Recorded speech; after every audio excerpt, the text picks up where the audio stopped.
परिचय। विवेक, क्या तुमने अपने दोस्तों के साथ फिल्म का मजा लिया? नहीं पिताजी, मेरी सीट थोड़ी तकलीफदेह थी, जिसके परिणाम स्वरूप मैं मूवी में ध्यान नहीं लगा सका। फिर तुमने सिनेमा हॉल में 3 घंटे कैसे बिताए? पिताजी, मैंने खुद को एक रोचक प्रयोग में व्यस्त रखा। मैंने हॉल में कुल सीटों की संख्या की गिनती की और उसकी तुलना हमारे घर में कुल कुर्सियों की संख्या से की। बहुत अच्छे विवेक। तो बताओ, तुम्हें क्या निष्कर्ष प्राप्त हुए? पिताजी, हॉल में कुल 200 सीटें थीं और हमारे घर में कुल 4 कुर्सियां हैं। अतः हॉल में हमारे घर की कुर्सियों की अपेक्षा 196 सीटें अधिक हैं। बिल्कुल ठीक। विवेक, हालांकि तुलना को बेहतर तरीके से व्यक्त करने का एक और तरीका है। हम ये कह सकते हैं कि हॉल में हमारे घर की सीटों की तुलना में 50 गुना अधिक सीटें हैं। बच्चों, क्या तुम जानते हो कि विवेक के पिता ने ये निष्कर्ष कैसे निकाला? ये निष्कर्ष निकालने के लिए विवेक के पिता ने अनुपात का सिद्धांत लगाया। इस पाठ में हम अनुपात और समानुपात के बारे में जानेंगे। उद्देश्य। इस पाठ के अंत में आप निम्न करने में सक्षम हो जाएंगे। अनुपात को परिभाषित करना, दो राशियां या परिमाणों के मध्य संबंध को अनुपात के रूप में व्यक्त करना, समान अनुपात को पहचानना, अनुपात के अनुसार राशियों या मानों को विभक्त करना, समानुपात में अनुपात को पहचानना, एक या कई मानों को ज्ञात करने के लिए एकल विधि का प्रयोग करना। अनुपात। हम प्रायः राशियों तथा मानों की तुलना उनके अंतरों की गणना करके करते हैं। उदाहरण के लिए, मान लीजिए कि दो दोस्तों वरुण और अरुण का वजन क्रमशः 38 किलो और 35 किलो है। हम कहते हैं कि वरुण अरुण से 38 घटा 35 यानी 3 किलो वजनी है।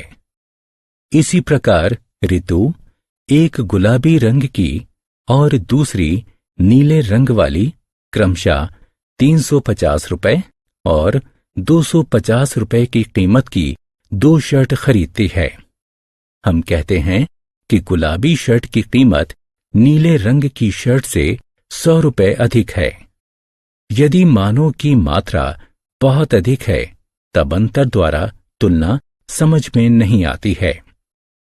उदाहरण के लिए, मान लीजिए कि हम एक 6 इंच लंबी पेंसिल की तुलना एक 48 इंच के वाइपर के साथ करते हैं।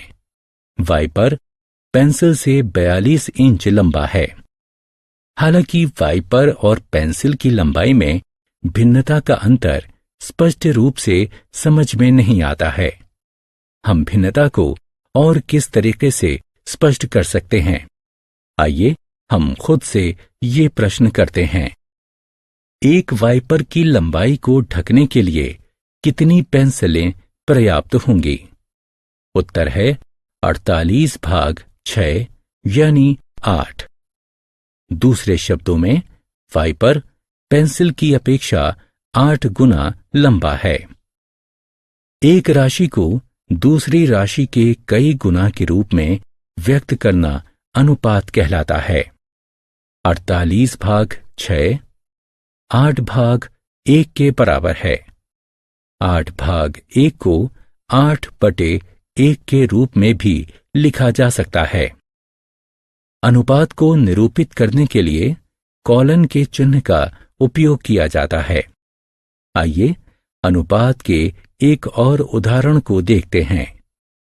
तुषार ने एक जीन्स का जोड़ा 1500 रुपए तथा एक बेल्ट 250 रुपए में खरीदा।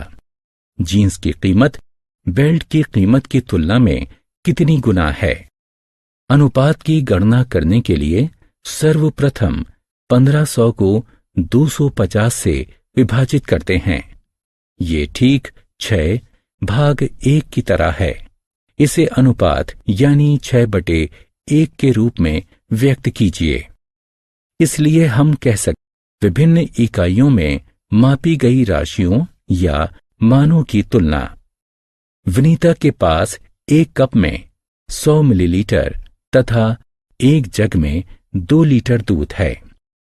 2 की तुलना में 100 अधिक है। क्या हम ये कह सकते हैं कि कप में दूध की मात्रा जग में दूध की मात्रा से अधिक है? जी नहीं। कारण यह है कि 2 राशियों को 2 अलग अलग इकाइयों में मापा गया है तथा इस प्रकार उन दोनों की तुलना नहीं की जा सकती है। उन्हें तुलना करने योग्य बनाने के लिए हमें क्या करना चाहिए? हमें उनकी राशियों को एक समान इकाइयों में व्यक्त करना होगा। 2 लीटर को 2000 मिलीलीटर के रूप में परिवर्तित कीजिए। अब इस प्रकार राशियां तुलना करने योग्य हैं। आइए अनुपात पता करते हैं। 2000/100 20/1 या 20 अनुपात 1 के बराबर है। इसलिए जग में दूध कप में दूध की अपेक्षा 20 गुना अधिक है। हरि ने एक बबल गम को 50 पैसे में खरीदा। उसके दोस्त शिव ने एक बिस्कुट का पैकेट 20 रुपए में खरीदा। किसने सबसे अधिक पैसे खर्च तथा कितने गुना किए? तुलना करने से पूर्व हम 20 रुपए को 2000 पैसे में परिवर्तित करते हैं। अब हम अनुपात निकालते हैं। 2000/50 40/1 के बराबर है, जो कि 40:1 के समान है। अतः हम कह सकते हैं कि शिव ने हरि की तुलना में 40 गुना अधिक पैसे खर्च किए। समतुल्य अनुपात। रितेश अनुपात की गणना करना सीख रहा है तथा इसका आनंद ले रहा है। लेकिन एक बात है जो उसे समझ नहीं आ रही है। आइए देखते हैं कि वो क्या है। सर्वप्रथम उसने अपनी कक्षा के लड़कों तथा लड़कियों के अनुपात की गणना 3/1 के रूप में की। उसने तत्पश्चात अपने बैग में कॉपियों तथा पुस्तकों के अनुपात की गणना की और 3/1 अनुपात निकाला। रितेश आश्चर्यचकित है। क्या 2 अनुपात समान हो सकते हैं? हां, वे समान हो सकते हैं। सबसे पहले वाला अनुपात हमें यह बताता है कि रितेश की कक्षा में लड़कों की संख्या लड़कियों की संख्या की तिगुनी है। दूसरा वाला अनुपात हमें यह बताता है कि रितेश के बैग में कॉपियों की संख्या पुस्तकों की संख्या की 3 गुनी है। अपने निम्न पदों में व्यक्त 2 बराबर अनुपात समान अनुपात कहलाते हैं। आइए सत्यापित करते हैं कि निम्नलिखित अनुपात समान है अथवा नहीं। राम एक माह में 15,000 रुपए अर्जित करता है एवं 10,000 रुपए व्यय करता है। आय और व्यय को एक अनुपात के रूप में व्यक्त कीजिए। यदि निम्न पद में व्यक्त किया जाए तब 15,000/10,000 15/10 होता है, जो 3/2 या 3:2 के बराबर है। इसका अर्थ है कि अर्जित किए गए प्रत्येक 3 रुपए में से राम 2 रुपए खर्च करता है। रहीम एक माह में 21,000 रुपए अर्जित करता है तथा 14,000 रुपए व्यय करता है। आय और व्यय को एक अनुपात के रूप में व्यक्त कीजिए। यदि निम्न पद में व्यक्त किया जाए तब 21,000/14,000 21/14 होता है, जो कि 3/2 या 3:2 के बराबर है। इसका अर्थ है कि अर्जित किए गए प्रत्येक 3 रुपए में से रहीम भी 2 रुपए खर्च करता है। राम और रहीम की आय और व्यय का अनुपात समान है।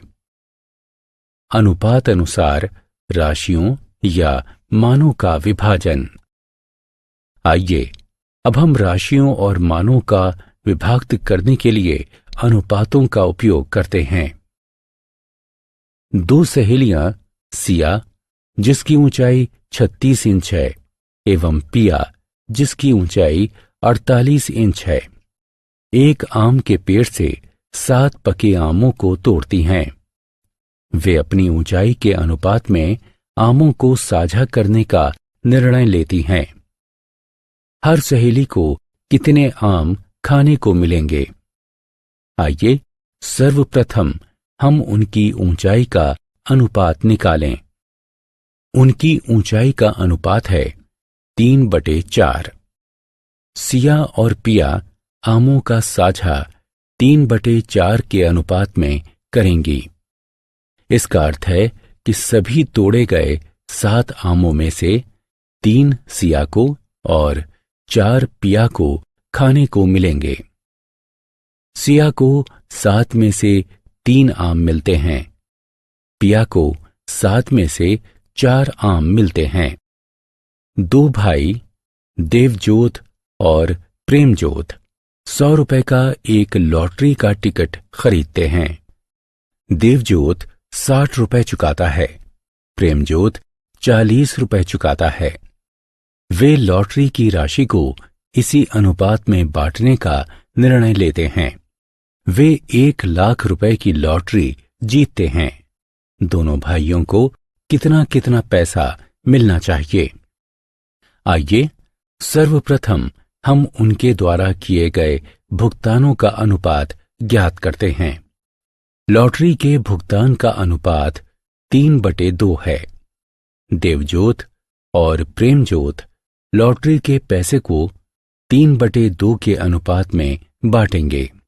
इसका अर्थ है कि जीते गए प्रत्येक 5 रुपए में से 3 देवजोत के पास एवं 2 प्रेमजोत के पास जाएंगे। 1 लाख की लॉटरी में देवजोत का हिस्सा 60,000 रुपए है और प्रेमजोत का हिस्सा 40,000 रुपए है। आत्ममूल्यांकन। समान अनुपातों का मिलान कीजिए।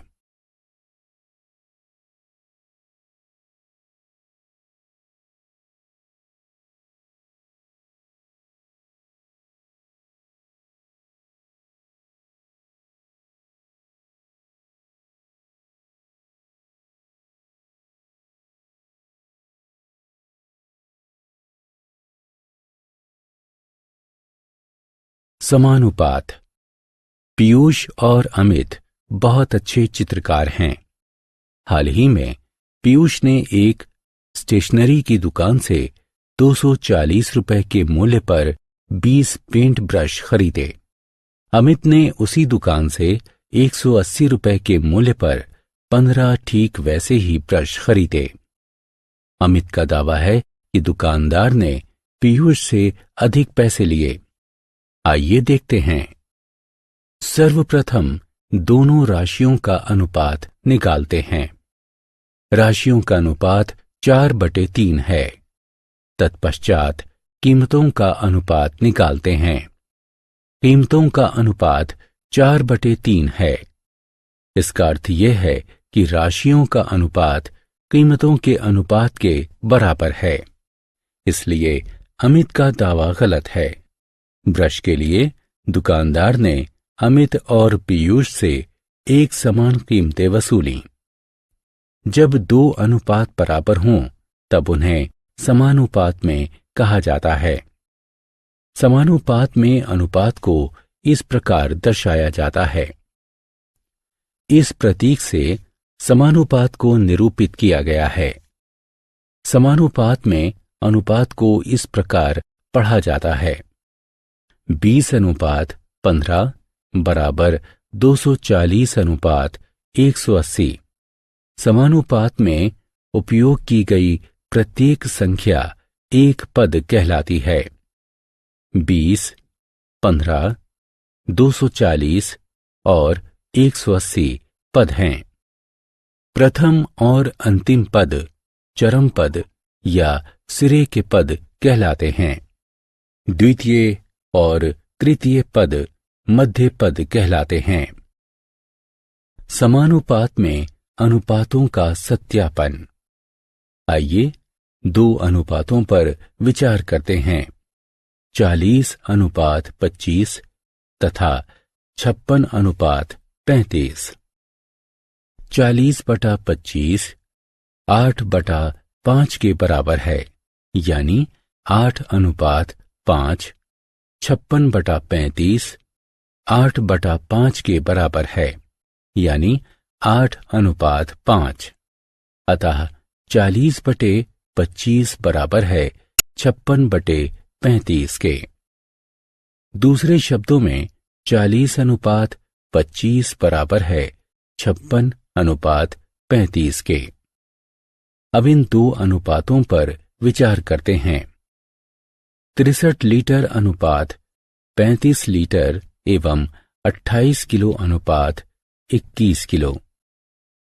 63/35 9/5 के बराबर है, यानी 9:5। 28/21 4/3 के बराबर है, यानी 4:3। अतः 63:35 बराबर नहीं है 28:21 के। हम कहते हैं कि अनुपात समानुपात में नहीं है। दो और अनुपातों पर विचार करते हैं। 36 मिनट अनुपात 180 सेकंड एवं 50 रुपए अनुपात 150 पैसे। 36 मिनट बटा 180 सेकंड। 36 गुणा 60 सेकंड भाग 180 सेकंड के बराबर है, जो कि 12:1 के बराबर है।